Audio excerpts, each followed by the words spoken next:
halfway through the school year. I've been doing a little bit of looking back and just seeing some progress in some of my classes. It's been hard-earned this year, I can tell you. It's been really hard-earned.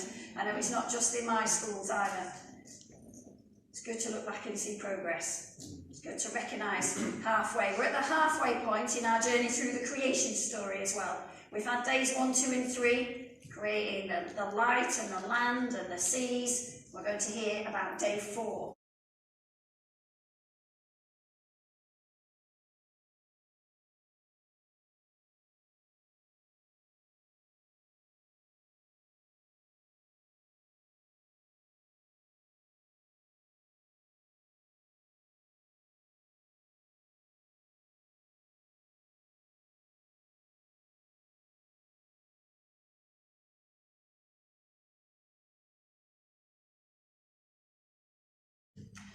So, day 1 to 3 was about preparation, I think, the kind of preparing the right environment. Day 4, 5 and 6 is filling the environment that God has made. There's a note in my Bible that said that God's not creating the light on day 4. He's already done that in verse 1, let there be light, he said. This is about creating things made of light. What's it tell us about God and his provision for us? And how does this help us as we live? As we have a relationship with him, as we live in our world? I've got a couple of things. So the first is it tells us, I think, that God is God. Verse 16 says, then God made 2 great lights, greater to rule the day, the lesser to rule the night. God is God. In the pagan contemporaries of Genesis, they regarded the sun, the moon and the stars as gods in their own right. Most ancient cultures worshipped these lights in the sky, regularly bowing before them, thinking they were the most important thing, the thing to be worshipped. They owed gratitude, obedience and adoration to these lights in the sky. The Egyptians had Ra, the sun god. The Aztecs had, I'm not sure how to pronounce that, Tanayu, their sun god and the leader of heaven. And the ancient Celts had Uranus. They worshipped things in the sky. Here at the beginning of the Bible, we have a different image. The sun, moon and stars are impressive, of course they are, but they are not the main thing, they are not the most powerful thing in the world. These verses tell us that they were created by God for a purpose. They're part of creation, like the sea, like the trees, like animals, like us. They can be admired, they can be enjoyed, they can be learnt about. They have a place and a role to add to life, but they are not to be worshipped, because they are not the best thing. I think it's really important here we add in just a little bit about astrology. I don't know if anybody's got caught up and thinks it's a little bit of harmless fun, star signs and horoscopes and those kind of things. They are not harmless fun. They are not real life. They are not a powerful force in the world. Don't be sidetracked by things that are not the best. So here at the beginning we have a different image. It tells us that these things are made and they're great, but it tells us of something even better, that God made them. God and God alone made them. They exist because God created them. They're not external, they've not always existed, they didn't come into being by chance. God created them. In verses 14 and 15 it said, he made the lights to separate the day from night, signs to mark the seasons, days and years, to give light on the earth. And then a little sentence on its own is a little afterthought, he also made the stars. I had a look. I don't know if you know this, the Milky Way has approximately, our Milky Way, approximately 100 billion stars. That's 109 zeros after it. There's approximately 2 trillion galaxies. I work with young children, we work up to 10. So this is, do you know? So that's approximately 200 billion trillion stars in the universe. It's got its own name, 200 sextillion stars in the universe. That's 221 zeros. Far too big to imagine. And all it mentions, all it merits in God's creating of the world, the story is, and he also made the stars. Just like that. Last Christmas, just over 12 months ago, we made crochet stars and gave them out on the precinct. I made about 70. I thought I'd done an amazing job making about 70 stars to give away. Do you know, God's made 200 sextillion? That's a bit of a difference. Nothing compared to what God can do. So who is worthy of our worship? God who created everything, or something that has been created? It's fairly obvious when you put it like that, isn't it? It's important we don't cheat ourselves by worshipping the wrong things, by giving our praise, our admiration, ourselves to the wrong things. So easy to get sidetracked. But it's really important we don't cheat ourselves by missing out on worshipping God who made everything. We can be full of awe for what's made, we can enjoy it, we can appreciate it, we can admire its beauty. But let's make sure it points us to the Creator, who's even more awesome than we could ever imagine. Let's not settle for less. I think the first thing this passage tells us is that God, and God alone, is God. That's the first thing. The second thing, it's about provision and purpose. So God made them, fabulous. But why? I've got a wool voucher that I was bought, I think Mother's Day last year, for this fabulous wool shop. I've not spent it yet, because partly I don't wear a lot of wool. I feel like I need to make, because it's a lovely shop, I feel like I need to make something really special with it, not just something. Do you know? Make something, I don't wear a lot of wool, you'll have realised. So there's no point making something for the sake of it. I've got to make something that's got a purpose, not something that's just going to be tucked in a drawer at the end. I need to make something that's got a purpose, something that's going to be useful or nice or going to add something. God made all these sun, moon and stars, did this amazing job and created this incredible universe. What's the purpose? Why? Why has he done it? Not just because he could, but why? Why is it here? Why is he provided for us like this? Verse 14 says, to separate the day from the night. Create a rhythm, a routine, a contrast for our days. Our lives are better with rhythm and routine. I see it in schools when it's non-uniform day. When I arrive to school and it's non-uniform day, my heart sinks.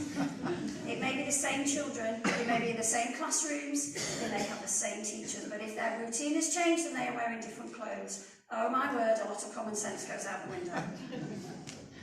We're better with routine and rhythm. Anyone with a young baby who's been deprived of sleep can talk about the importance of that routine of being asleep at night when we're supposed to be. God's providing for us a structure, a routine, a rhythm for our days, because that's how we thrive. Verse 14 also says that he made signs to mark the sacred times, the days and the years. Do you remember in the early days of a relationship, when you first started going out with somebody, and you kind of mark, oh, it was this time yesterday, it was this time last week, we've been together 2 weeks now it's a month. Do you remember that excitement of sort of every detail, and you remember celebrate all these little milestones? Remember? That's a bit like what God's doing, I think. With signs to mark sacred times and days and years.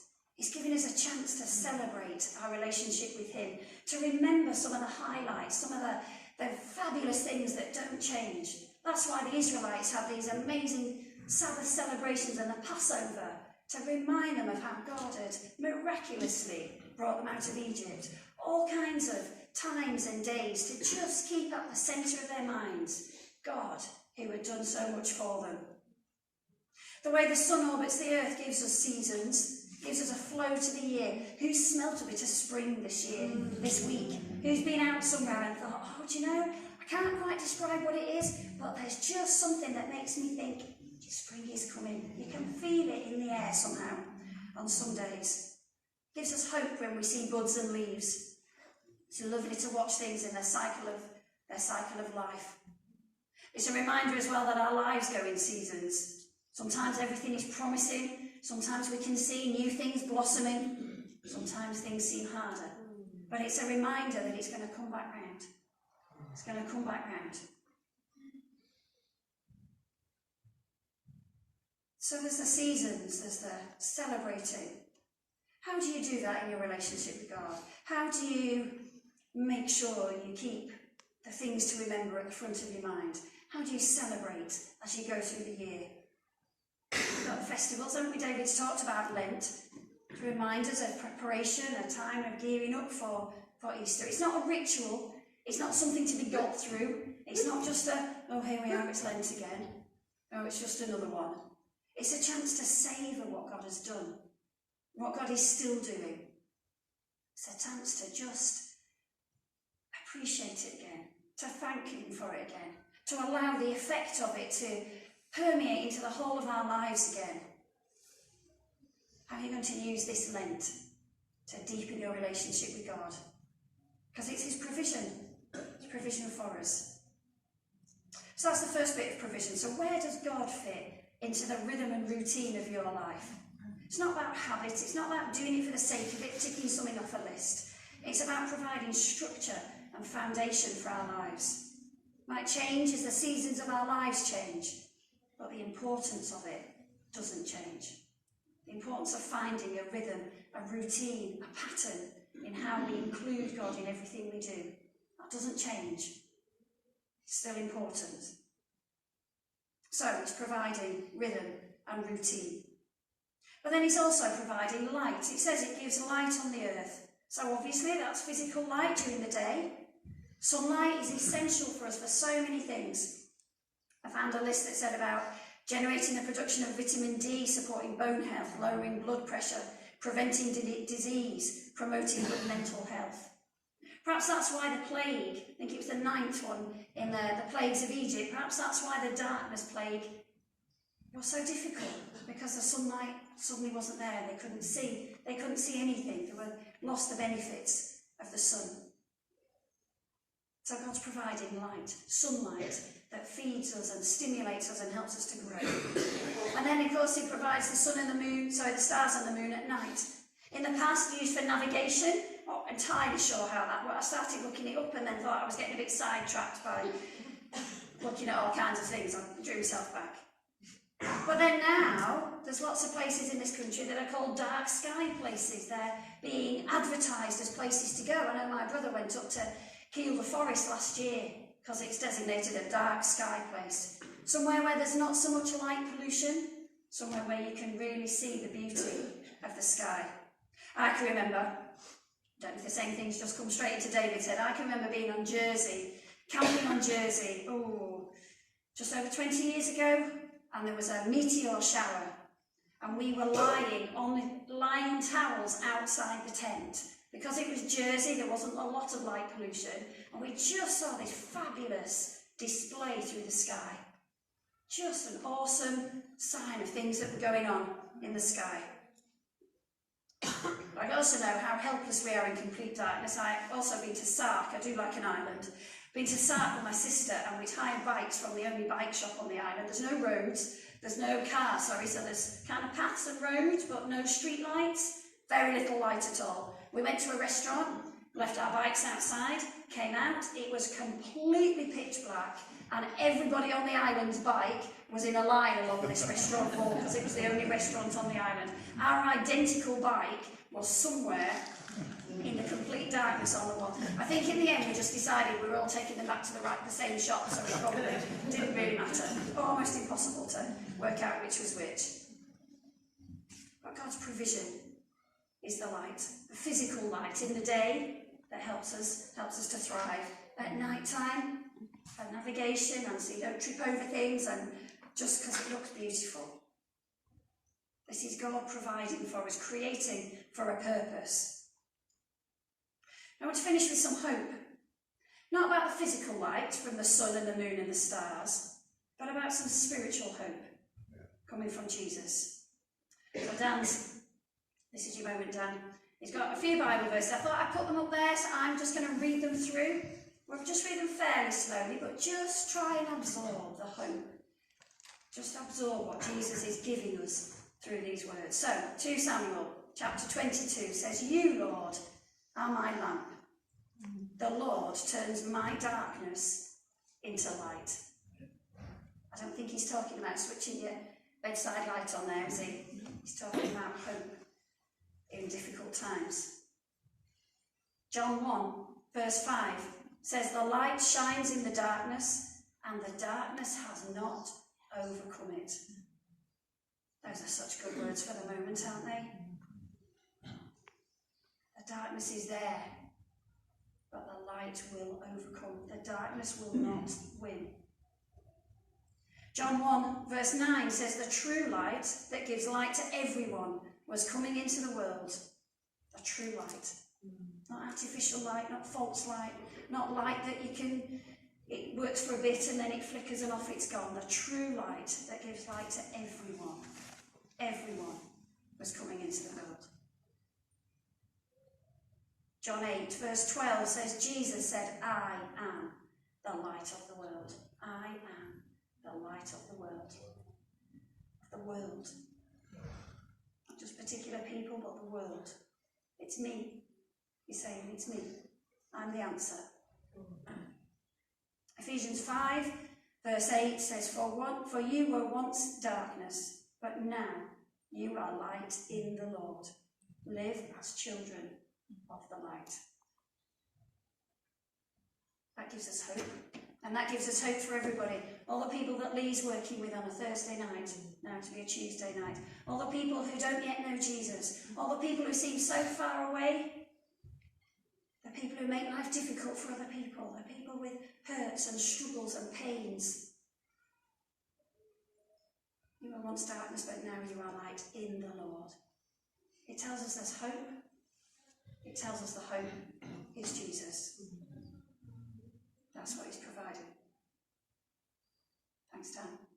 The vastness, the complexity, the beauty, the sheer number of stars all reveal the glory and the wisdom of an all-powerful creator. And they remind us of how amazing it is that somebody who has created all this would lavish his grace and favour on us. On us. Our whole world is a tiny, tiny speck in the vastness of creation. Do you know, that's what struck me most when I was reading the passage, and what do I say, and what's the point of it, and what difference does it make to us? How does this help us in our lives? What is it? This is where I came to. That's what really struck me more than anything. What he's made is fabulous. He's awesome. It provides us with all kinds of things that we need that help us to live. Mostly, it shows us how much he loves us. David in Psalm 8 said, "When I look at the night sky, when I see the work of your fingers, the moon and the stars you have set in place, what are mortals that you should think of us? Mere humans that you should care for us." You've made all this. Who are we? Nothing. Who are we to God?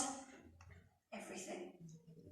Because he loves us endlessly, generously, without measure. He loves us. He's made the whole world. He's made the whole immeasurable universe. But it's us he wants a relationship with. It's us he sent Jesus for, to die so we could know him and be forgiven. That's us. I hope you're blown away by that. However long you've known that to be true, or if you're still even grappling with it, I hope you're still just blown away again. That in the whole vastness of everything, he loves us. And he reaches out to us. And he listens to us. And he offers us hope and help and strength and courage and purpose and eternal life. Whatever is going on in your life, whether it's good, amazing things, or it's challenging things, whatever it is going on, this is a reminder that we are important to God. Each individual, single one of us, we are important to God as individuals. That is truly awesome. I pray that the sight of the lights in the sky, whether it's day or night, whatever the sky looks like, I pray that they will always remind us of the light God gives us and the love that he lavishes on each of us. Amen. Let's just take a moment before we sing.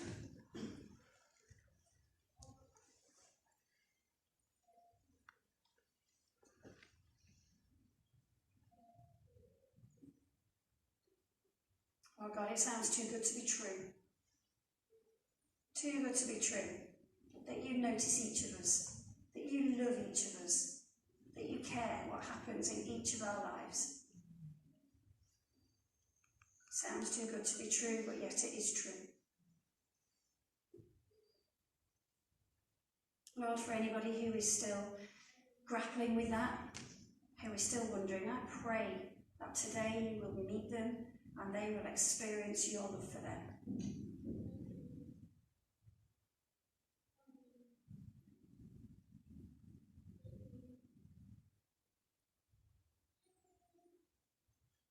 And for those who know, Lord, just blow us away again with it. Help us never to take it for granted. Help it never to become a, whatever it is. Help it always to flood us with just joy and delight.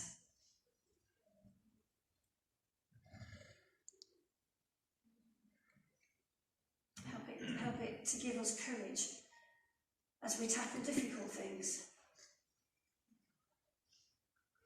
Help it to add to the joy of the good things we're celebrating.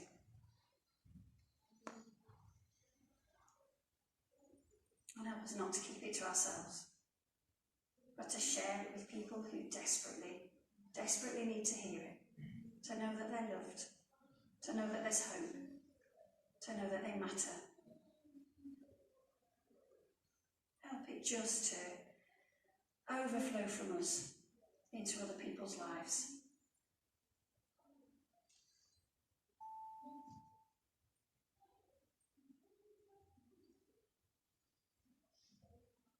Remind us, when we see the sun, when we see the moon, when we see the stars, remind us, Lord, of your love for each of us.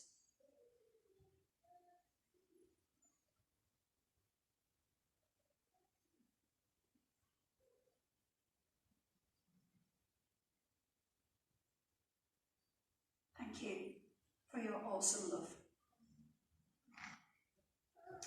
Amen.